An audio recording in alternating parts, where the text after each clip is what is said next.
Hello everyone. इस video में हम बात करेंगे लॉ ऑफ टॉर्ट्स में कुछ जनरल डिफरेंसेस के बारे में जो कि अवेलेबल होते हैं, चाहे वो कोई सी भी कैटेगरी ऑफ टॉर्ट्स हो, यानी कि सिविल रॉन्ग हो, लेकिन डिफेंडेंट अपने आप को बचाने के लिए, अपना डिफेंस लेने के लिए इनमें से इस कैटेगरी में से जो मैं यहाँ पर लिखा हुआ है 8 कैटेगरीज हैं, इनमें से कोई सी भी एक डिफेंस या उससे ज़्यादा डिफेंसेस अपने आप को बचाव करने के लिए ले सकता है। लेकिन हम इस वीडियो में जो प्राइमरी फोकस है वो है वॉलंटाइन नॉन फिट इंजुरिया पर। ना वॉलंटाइन नॉन फिट इंजुरिया का मतलब जो बेसिक मीनिंग होता है कि जब कोई एक 18 साल से ऊपर का व्यक्ति जानबूझकर नॉलेज होते हुए और वॉलंटरली अपनी कंसेंट से, फ्री कंसेंट से किसी रिस्क को बियर करने के लिए राज़ी होता है, तो उस केस में वो डिफेंडेंट के ऊपर नहीं डाल सकता कि मेरी जो इंजरी हुई है या मेरे साथ जो गलत हुआ है वो उसकी वजह से हुआ है, क्योंकि ये व्यक्ति एक 18 साल से ऊपर का व्यक्ति है जिसको इस बात की नॉलेज भी है कि वो कोई रिस्क को फेस कर सकता है। साथ में उसने इस चीज़ की कंसेंट भी दी है। कंसेंट यानी कि वो वॉलंटरली अगर ऐसा करता है, और ये फ्री कंसेंट वही वाली फ्री कंसेंट की हम बात कर रहे हैं जो हम इंडियन कॉन्ट्रैक्ट एक्ट में भी बात करते हैं कि वो कंसेंट जो कि ना ही फ्रॉड से ली गई हो, ना ही किसी तरीके से अनड्यू इन्फ्लुएंस या कोवर्जन या फिर मिसरिप्रेजेंटेशन या मिस्टेक के इन्फ्लुएंस में ली गई हो। सो वॉलंटाइन नॉन फिट इंजुरिया, जैसे कि मैंने मीनिंग में लिखा हुआ है कि जहाँ पे प्लेंटिफ ने किसी रिस्क को बियर करने का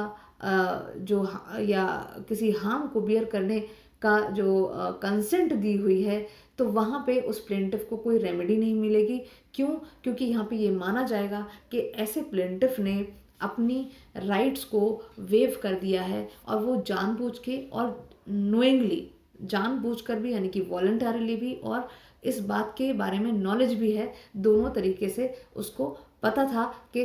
वो किसी रिस्क को फेस कर सकता है। नाउ इसका एक एग्जाम्पल है, बहुत ही पॉपुलर केस लॉ है, Hall versus Brooklands auto racing club. Now इस केस में क्या हुआ, एज अ नेम सजेस्ट के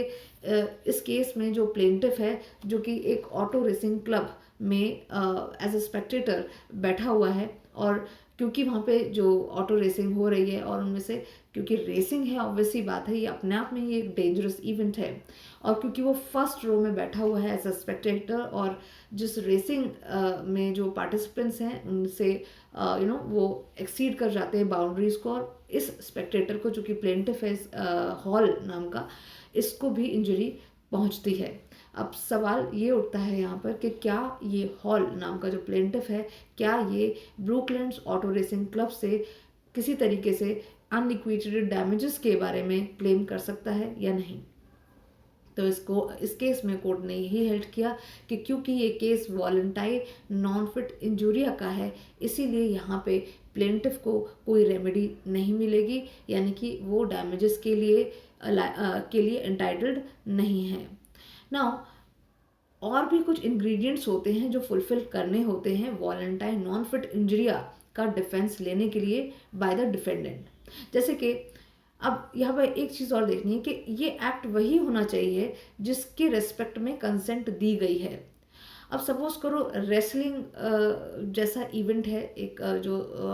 लोग खेल रहे हैं, और वहाँ पे जो रेसलिंग है, रेसलिंग में जनरली जो कंसेंट होती है इम्प्लाइड होता है कि कहीं ना कहीं चोट आ सकती है फेस पर या बॉडी पर कहीं पे, लेकिन जो कंसेंट है वो सिर्फ चोट तक की दी गई है,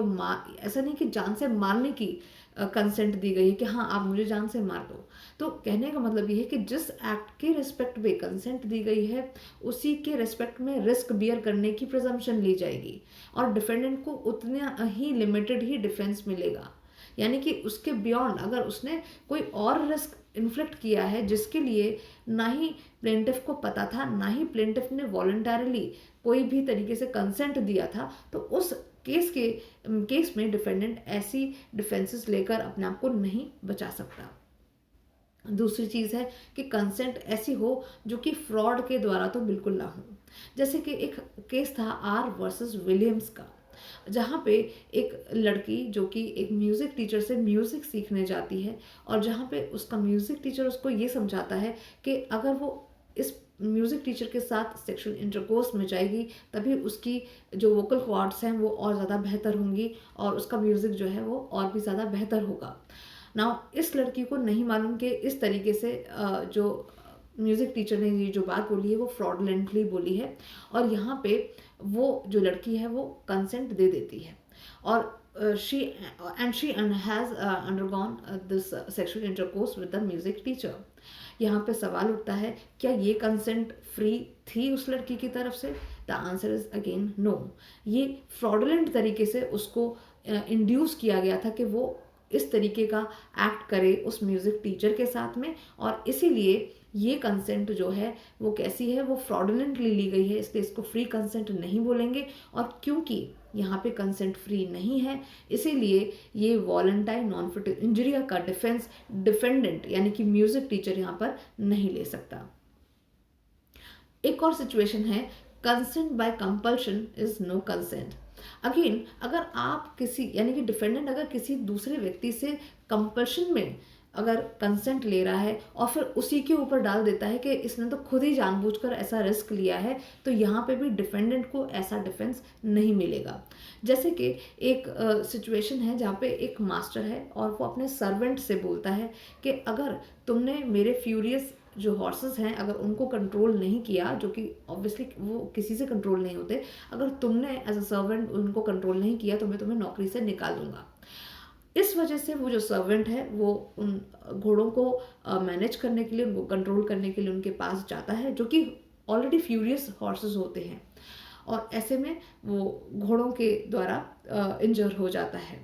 अब यहाँ पे जब यही प्लेंटिव सर्वेंट जो है जब वो क्लेम मांगता है कोर्ट से तो डिफेंडेंट मास्टर यहाँ पे अगेन ये डिफेंस लेता है कि क्योंकि यहाँ तो सर्वेंट ने नोइंगली एंड वॉलंटरली ऐसा रिस्क लिया था, इसलिए यहाँ पे डिफेंडेंट जो मास्टर है वो लायबल नहीं है डैमेजेस पे करने के लिए। लेकिन फाइनली कोर्ट ने ये हेल्ड किया कि इस केस में भी जो कंसेंट सर्वेंट से ली गई है वो अंडर कंपल्शन ली गई है और ऐसी कंसेंट जो है वो ना ही फ्री कंसेंट है और ना ही वो वॉलंटरी कंसेंट है और इसलिए अगेन यहाँ पे जो मास्टर है ही इज लायबल टू पे डैमेजेस टू हिज सर्वेंट और यहाँ पर वॉलंटाइन नॉन फिट इंजरिया का डिफेंस डिफेंडेंट मास्टर को नहीं मिल सकता।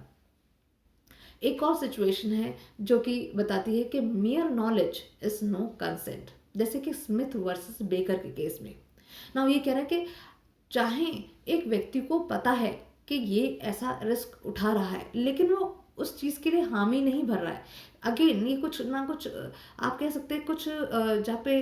कंपल्शन जैसी ही सिचुएशन क्रिएट हो जाती है। जैसे कि स्मिथ वर्सेस बेकर के केस में हुआ कि एक व्यक्ति है जिसको नौकरी नहीं मिल रही है और वो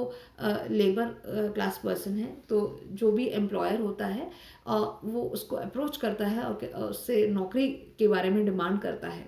अब यहाँ पे जो एम्प्लॉयर है वो पत्थर तोड़ने का काम करवाता है अपने लेबर से और यहाँ पे वो प्लेंटिफ को भी ऐसी जगह पे एंगेज कर देता है जहाँ पे एक क्रेन से बहुत हैवी स्टोन्स एक जगह से दूसरी जगह पे ले जाए जा रहे थे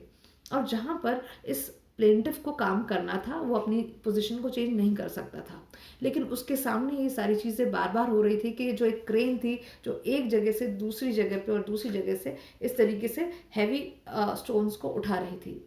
इस दौरान जो क्रेन है उसका बैलेंस उसका जो होल्ड है वो लूज होता है और जिसकी वजह से वो जो स्टोन है उसके उस प्लेंटिफ के हेड पर गिर जाता है, जिसकी वजह से प्लेंटिफ इंजर हो जाता है। अब यहाँ पे अगेन डिफेंडेंट एम्प्लॉयर ने ये डिफेंस लिया कि ये तो वॉलंटाइन नॉन फिट इंजुरिया का केस है क्योंकि यहाँ तो इस प्लेंटिफ को पता था इस बारे में कि इसको नॉलेज थी इस बारे में कि ये क्रेन जो स्टोन्स उठा रही है एक जगह से दूसरी जगह पे ये इसके ऊपर गिर सकते हैं। यहाँ पर भी कोर्ट ने ये हेल्ड किया कि सिर्फ नॉलेज होना अपने आप में सफिशिएंट नहीं है वॉलंटाइन नॉन फिट इंजुरिया का डिफेंस लेने के लिए। ऐसे में क्या चीज़ ज़रूरी है? ऐसे में एक और चीज़ ज़रूरी है और वो है फ्री कंसेंट। यहाँ पे ऑलरेडी ये एम्प्लॉय है, ये लेबर है जिसको एक्चुअली नौकरी नहीं मिल रही है, तो अब वो किसी भी कंडीशन में वहाँ पर ठहरने के लिए तैयार है, और इसीलिए वो नॉलेज होते हुए भी वो उसी जगह पे उसको काम करना पड़ रहा था, और उसके बाद में भी वो वहाँ से हट नहीं सकता था, हिल नहीं सकता था। इसलिए ड्यूरिंग दैट प्रोसेस जब वो इंजर होता है तो यहाँ पर कोर्ट ने हेल्ड किया कि इस व्यक्ति को पूरा अधिकार है and he is totally entitled to get the damages from his master. Well, ये तो हो गया general volenti non fit injuria के जो रूल्स हैं। जो एक्सेप्शंस है वॉलेंटाइन नॉन फिट इंजुरिया के, उसके बारे में मैं एक अलग वीडियो बनाऊंगी। So keep watching Analysis Law, and thank you so much for watching this video.